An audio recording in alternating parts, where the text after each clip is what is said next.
Hey everyone, and thanks for jumping back into the Cryptoverse.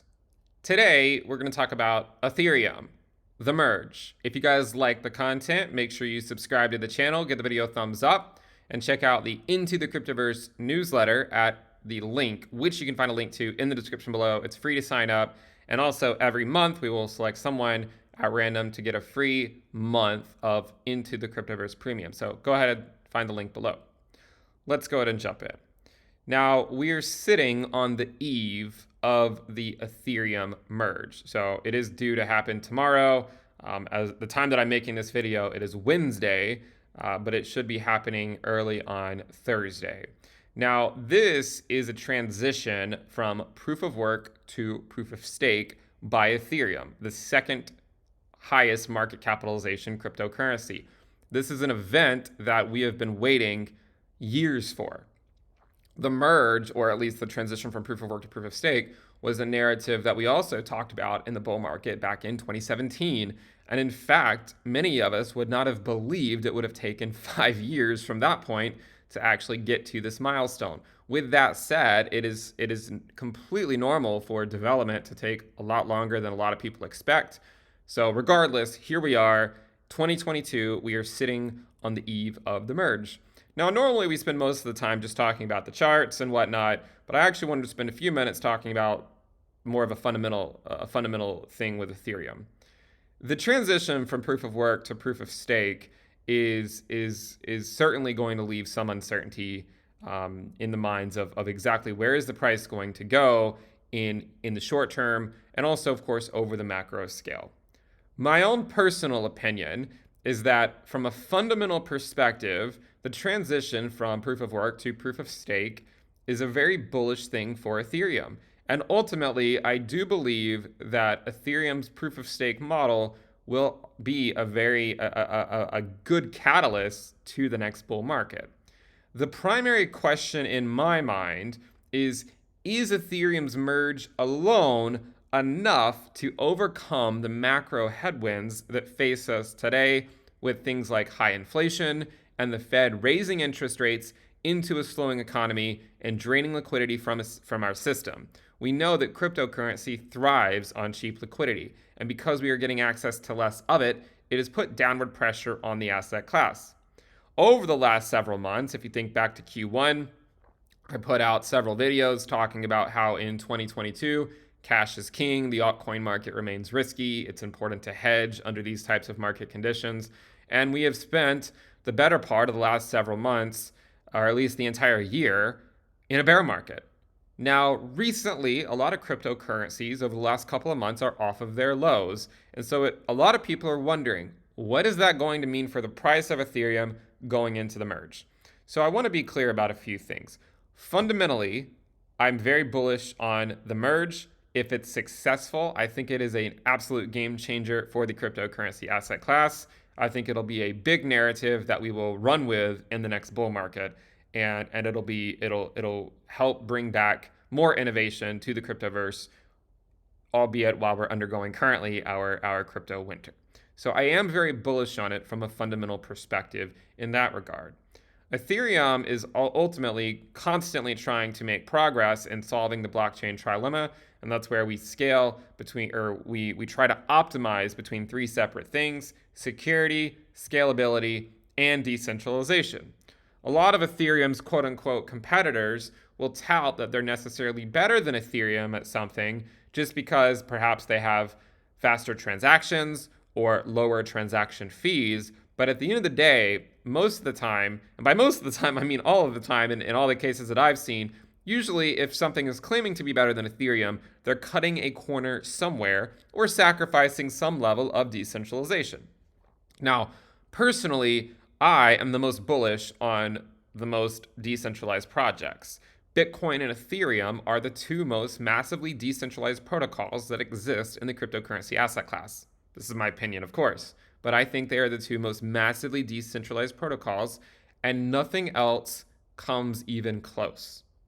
I also think from a technological perspective, Ethereum is ahead of its quote-unquote competition by approximately 2 to 3 years. This is something I said back in 2019 when we were gearing up for that bull market, and it's something that I maintain today, that Ethereum is 2 to 3 years ahead of a lot of its competition.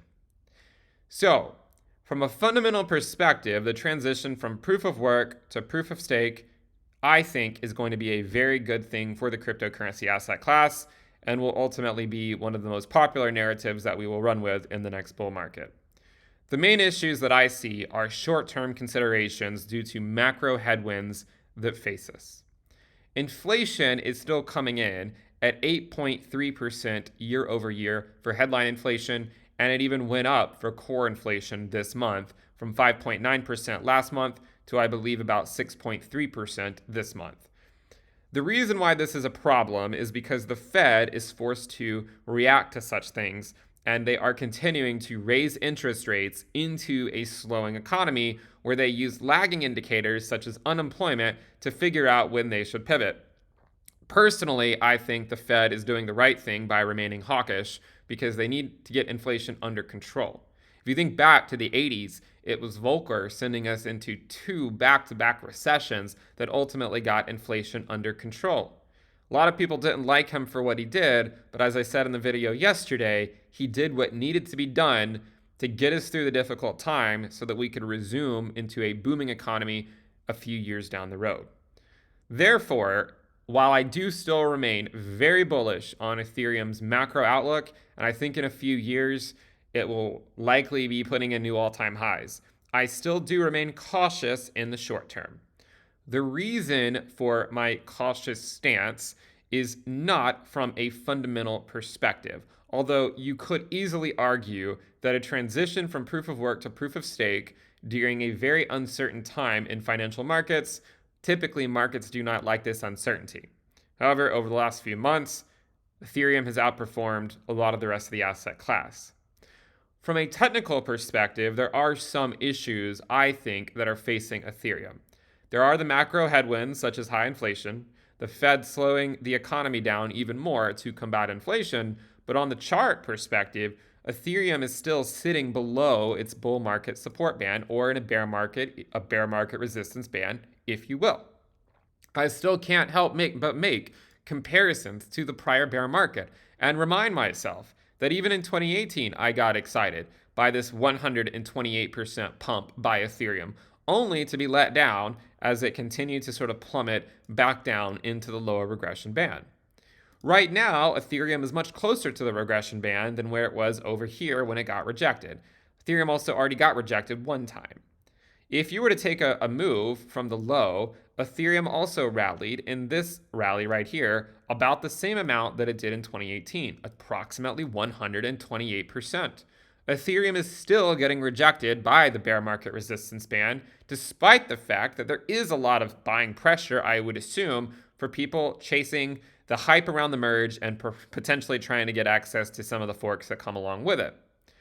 But from a technical perspective, I cannot ignore some of the similarities that we're seeing between this bear market and the last one.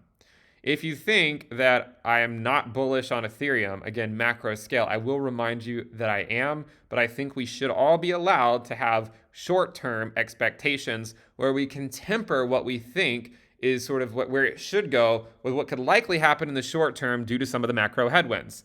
To give you an example of my, how my perspective changes over time, going back to, say, 2020, I put out a video called Ethereum, the accumulation phase of a lifetime, when Ethereum was just over $200. And you can see it was in this regression band in July of 2020. If you go to the Ethereum chart, that was right over here, July of 2020. We called it Ethereum, the accumulation phase of a lifetime. Since then, from people who missed out on the Ethereum accumulation phase of a lifetime, I've been asked relentlessly, when is going to be the next accumulation phase of a lifetime? The truth is no one really knows when it's going to occur. Honestly, I would have assumed it would have already occurred if you had asked me 6 months ago. However, it has not yet occurred, and all I can say is that the accumulation phase of a lifetime, in my opinion, for Ethereum, will be whenever it gets back to its fair value logarithmic regression trend line. I don't know exactly when that's going to be. It is a monotonically increasing function. For instance, when we left it several years ago, it was at $200.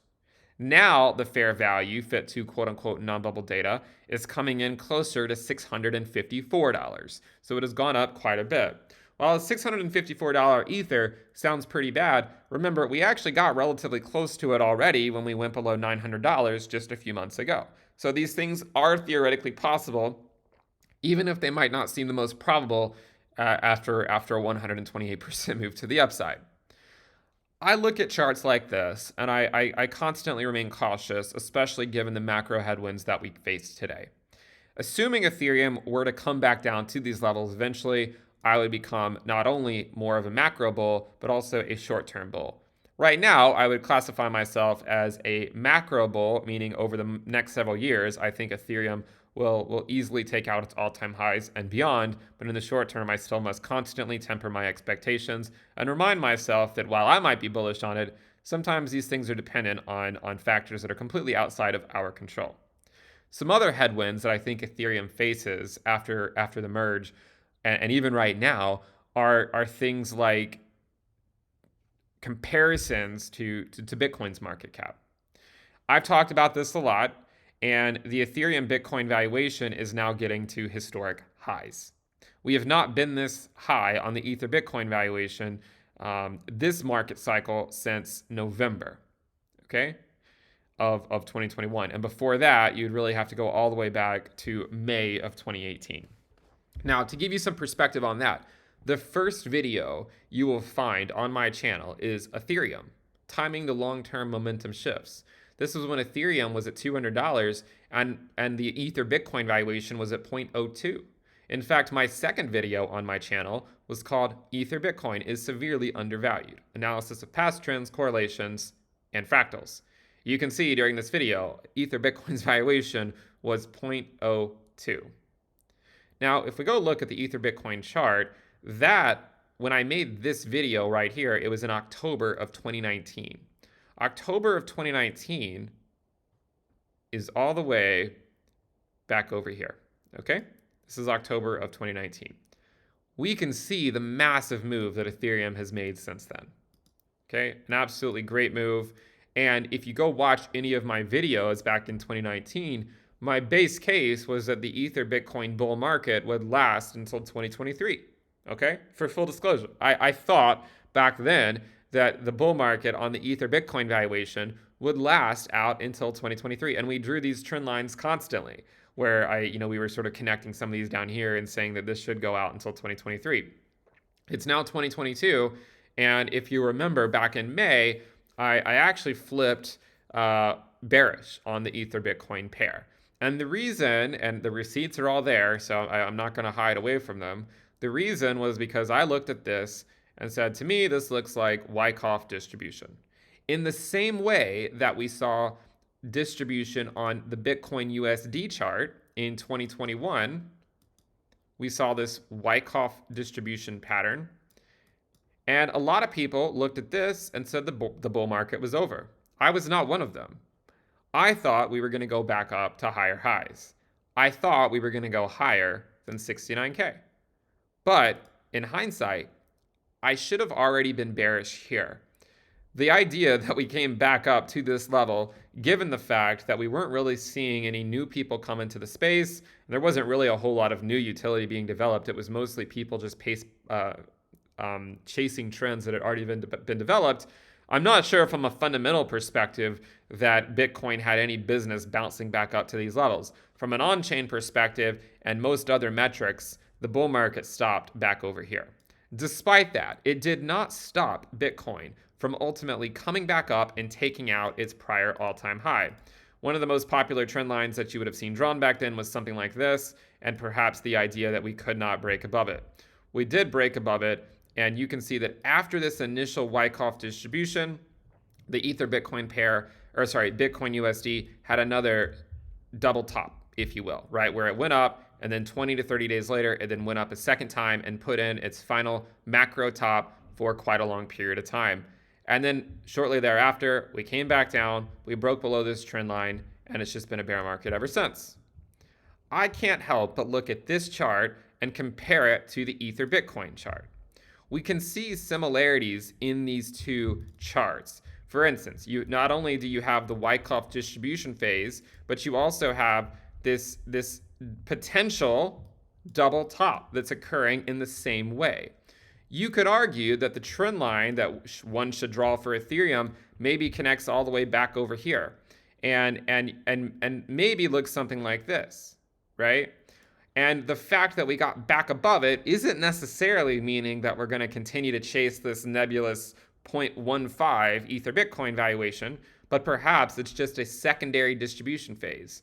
In the same way that the Bitcoin bull market theoretically ended over here, and we sort of just played in the sandbox for a year, someone could argue that the Ether Bitcoin valuation is looking very similar, right? The bull market for the Ether Bitcoin valuation arguably ended over here. And then since then, we have just been oscillating up and down, up and down. But ultimately, when things come to pass, there's no guarantees that we're going to stay up at these levels. And if we do follow the same path that Bitcoin took, it would mean going back down to lower levels. The biggest question I think that you have to ask yourself is Ethereum systematically gaining value on Bitcoin over the macro scale, where you look at it probably like this, and you might draw some type of trend line where, if it's say like a regression trend line, maybe it looks something like this, where it's slowly gaining value over time. Or do you view it as an oscillator, where you sort of ignore what happened early on and we just say, all right, it's an oscillator against Bitcoin, meaning it comes up to these highs occasionally, but it also will occasionally go back down to these lows. I don't think it'll go back all the way down to 0.016, but you never really know, right? You never really know what can happen. So I look at this chart and I still remain cautious on this pair in the short term, on the Ether Bitcoin pair. The reasoning is for the same reason I said back over here. It seems like some type of distribution phase. We've seen this amongst the entire asset class for like the last 2 years. We saw Bitcoin go through 2 distribution phases in 2021. We did not see a blow off top. In the same way, we might not see an Ethereum Bitcoin blow off top, meaning the Ether Bitcoin valuation might not experience the blow off top that a lot of people are waiting for. So with that in mind, I still think it makes sense to be relatively cautious.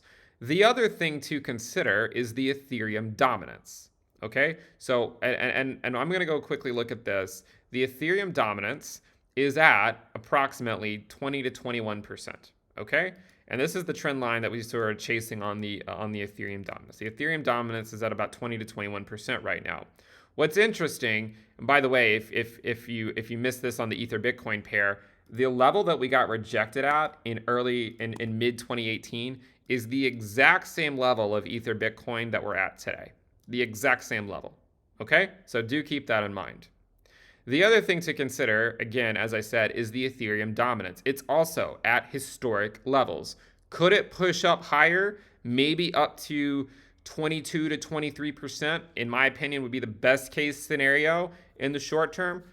Maybe, okay? Remember, Bitcoin was able to put in a higher high later in the bull market. So it is possible that Ethereum Bitcoin could do the same thing, where you do see maybe the Ethereum Bitcoin put in a new high. Maybe you see the Ethereum dominance put in a new high.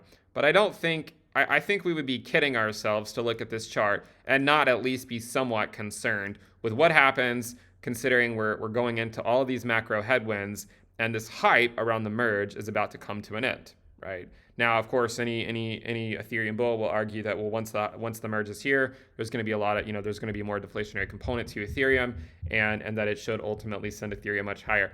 I would agree with you. I think that is a very bullish thing, but there are also these macro conditions in the short term that have me concerned. That's what has me concerned in the short term, not the fundamentals behind Ethereum. So I want to be clear about that.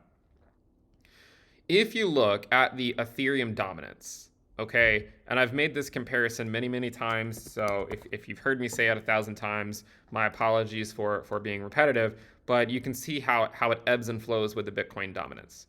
You can see how clearly the Bitcoin dominance bottomed right here at around 39 to 40% in mid-2018, while the Ethereum dominance peaked between 20 to 21% or so in 2018. The same thing. It's the exact same thing, right? Ethereum dominance up, Bitcoin dominance down. Ethereum dominance up, Bitcoin dominance down. The question, right, and this is where people are currently placing their bets, does Ethereum break out of this range and do something different, right? Is this time different? Or is it just more or less the same as to what we saw last time, where over the next several months, we'll see the Ethereum Bitcoin valuation come back down, and of course the Ethereum dominance come back down while the Bitcoin dominance goes up.